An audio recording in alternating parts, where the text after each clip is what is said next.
Welcome back to the channel, everyone.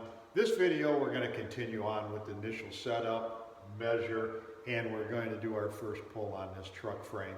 Now we've already diagnosed this and we've got about 12 millimeters of side sway. It was impacted on the left front corner. Underneath the cowl area, it also pushed this because, like I've demonstrated before, it'll bend these frames kind of in a U shape, like put a curve to it. And it doesn't just bend up here at the front, it'll continue all the way back. And we've also got some diamond in it, 3 millimeters each way. So if you're using a frame rack, hopefully you've got the universal truck clamps to go with that. And those things work great, but you want to get those clamps out as far as possible in your torque box area along this flat spot, and you want those things nice and solid. If you're using floor pots, you want to block this frame up so there's no movement with 6x6s or whatever it takes to get this block down to the floor without, you want that nice and solid. You don't want to leave this frame just sitting on its suspension and putting chains down to the floor. Anytime you pull, it's going to want to suck it down towards the floor. So get that nice and tight. Also, if you're using floor pots, you can't put enough chains and hooks on this thing. You want this thing chained down multiple directions because we're going to be pulling sideways, we're going to be pulling for diamond, we're going to be pulling different ways, and you don't want to just have one chain going one way and one going the other, and every time you pull you've got to readjust your chains. Get them all locked down now. Like I said, you can't have too many chains and hooks on here and binders. You want that nice and solid. The next thing, you want your tires. Now this tire is probably going to be in the way because we're going to be pulling in this area. So we want that removed, but it's very important, remove both tires at the same time. You want this evened up. If you're using a 3D measuring system, you can prove that point to yourself. If you measure the front rails and measure them for height and just remove one wheel and let that suspension control arm hang, you'll see it'll throw that height off 3 or 4 millimeters side to side. So you want those both off. Now, if you're using a Shark, they want the suspension loaded. So hopefully you've got those stands that'll go in place of the tires. They'll bolt over the lug studs there and right over the rotors, and they'll keep your suspension up, loaded, but you have access to get in here.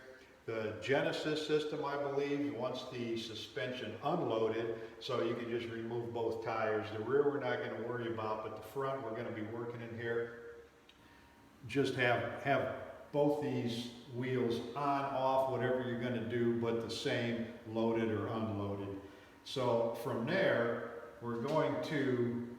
we set up our measuring system or our center line gauges, whatever you're using, and we're starting at the back. So we're going to measure through the rear here, usually it's around the spring mount area, and then the rear of the frame, which could be the spring mount area here or some holes in the frame. And that's how we got our center line, and we realized that our cowl is over. So we have to pull this over, and here's the problem. How do we pull this over when we're anchored in there? We're anchored in these 4 points. What we're going to do, we're going to grab the rear of the vehicle and we're going to bend it the opposite direction, and that'll line everything up. And it doesn't take a whole lot of pressure to pull this into place because we've got leverage working on our side. We got a long area here. Now, if the truck has a trailer hitch on it, do not grab a hold of that with a chain and pull on it. If you've done that before, you know how that back and the one rail goes up, the other one goes down. Nothing stays solid, and it affects all your measurements. If you're trying to watch your computer screen or your center line gauges, while you're pulling that, you're going to see it's going to throw everything out of whack. So what I've been doing for years, and I've never had a truck that I couldn't do this on, come back here with a chain, and you can go right over the rear part of the tire, and you can go underneath the bed. The bed won't be in the way, the tire won't be in the way. You put a chain right here on your frame rail, and you're close enough to this front area where you're mounted, it's not going to twist it, and then you do your pull this way, you pull to the opposite side, And with that big cross member in there, that's usually where they mount the spare tire to.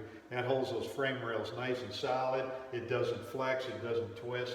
And it does, like I said, it doesn't take a whole lot of pressure to pull this back in line, and you'll see these things drop back down to, you may not get exactly 0, you may have a 0 or 1, but it's close enough on these frames. And another thing, if you're not 100% on the money here, don't worry about that, because by the time we end up with pulling the front of the frame, like I've said in the previous video, when you do the damage affects the whole frame, and any pulling you do affects the whole frame. So by the time we end up pulling this, these are going to change a little bit more. So we originally started out with 3 and 4 millimeters out. We might end up with a 2 and a 1, and we'll come back here once we got the front pretty well squared up. We're going to start all over again, and we're going to line this up from the rear, and then we may have to tweak our front again. So it's kind of a long process. Like I said, it's not hard to do, it's just time consuming. But if you want that truck to frame to come out right on the money, just follow these steps and I guarantee you it'll work. The next thing we're going to cover, well, it'll be the next video, is getting this diamond out. And the diamond is one of the easiest things to get out of a truck frame.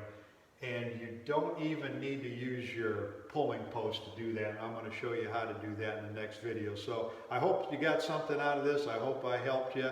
And thanks for watching.